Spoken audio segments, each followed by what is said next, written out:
Bueno, hoy les presentaremos la tabla periódica. Mi nombre es José Molina Ávila y empezaremos. En esta tabla periódica acá vemos los elementos y en qué año se fueron encontrados. Después tenemos la cronología de la tabla periódica. En 1718, Geoffroy presentó a las academias de ciencias de Francia la primera tabla de afinidades de diferentes sustancias.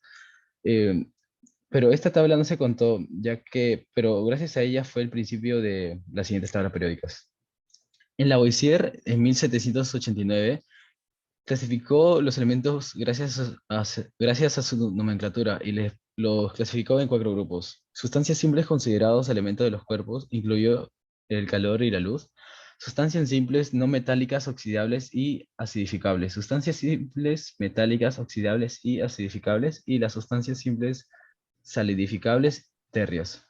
Después, en 1814, Berzelius brindó el actual sistema de símbolos, ya que sugirió usar la primera y segunda letra de las dos del nombre en latín de los elementos. Después tenemos la clasificación de las criadas de O'Reilly. Esta clasificación consistía en que la masa atómica aproximadamente era la media aritmética de las masas atómicas de los otros dos. Por ejemplo, acá tenemos el litio, que es 7, y el potasio, que es 39. La media aritmética sería 23, ya que 39 más 7 sería 46, entre 2, 23. Y así sucesivamente.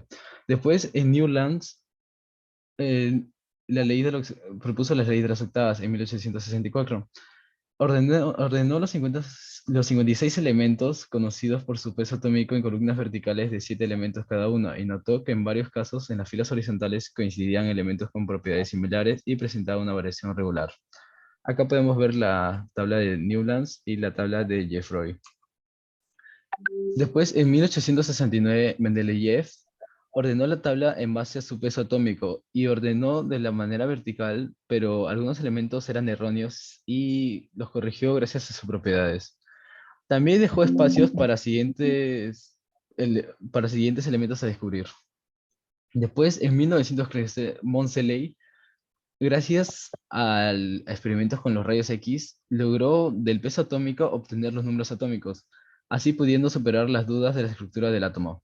Después, en 1930, Werner propuso la actual tabla periódica que hoy en día utilizamos, que lo clasificó en el siguiente modo, que sería 7 periodos de manera horizontal y 16 grupos de manera vertical, consistía en grupos A y B enumerados del 1 al 8 en romano, respectivamente. La forma actual de la tabla de Werner, la actual, es una tabla modificada de la tabla de Mendeleev.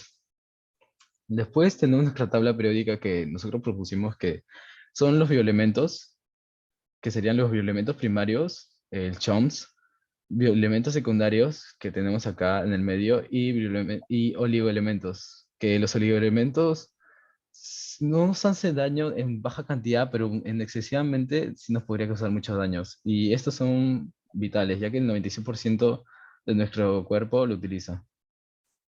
Después tenemos conceptos claves que dieron origen a la tabla periódica.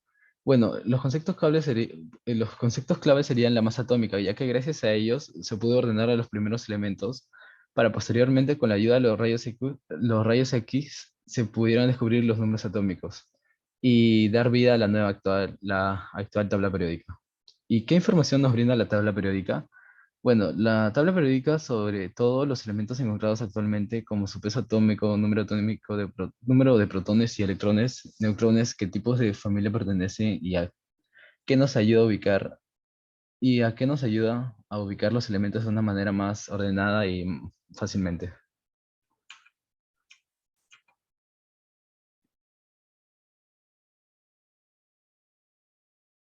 Ya. Mi nombre es Andrea Antonelli y les voy a hablar sobre qué nuevo orden se podría dar en la tabla periódica y en qué función y en cada especialidad. El número de Mendeleev. Este número se puede obtener con una combinación de dos cantidades que pueden medirse directamente como radio atómico de un elemento, una propiedad llamada electronegatividad. Entre los elementos más importantes tenemos al calcio, al fósforo, al azufre, al potasio, al sodio, al magnesio y al hierro. elementos importantes es la contaminación ambiental. Tenemos al talio, que a través de las mucosas de la piel se acumulan principalmente en los huesos y en la médula renal. Al cromo, que por su facilidad, por ser muy tóxico, atraviesa membranas celulares. Y el plomo es altamente tóxico y esta hace que acumule sustancias y que dañan al ser humano, causando daños cerebrales, anemia y difusión neurológicas. Las conclusiones. ¿Por qué los considero importantes? Los considero importantes porque estos elementos tóxicos son altamente agresivos, causando enfermedades al cuerpo humano como la misma atmósfera. ¿Cómo se podría combatir su contaminación? Se podría combatir con la incineración, que es un procedimiento susceptible que debe ser utilizado para la eliminación de los residuos cuando estos son combustibles. Conclusión sobre todo lo elaborado y cómo se relaciona con la carrera. En conclusión, la tabla periódica nos ayuda a organizar mejor los elementos para así lograr avances fácilmente en nuestra carrera. Nos ayuda a ver qué elementos nos pueden beneficiar a nosotros y qué tan dañinos son. Gracias. Y bueno, acá tenemos las bibliografías que utilizamos para el siguiente informe. Muchas gracias. Gracias.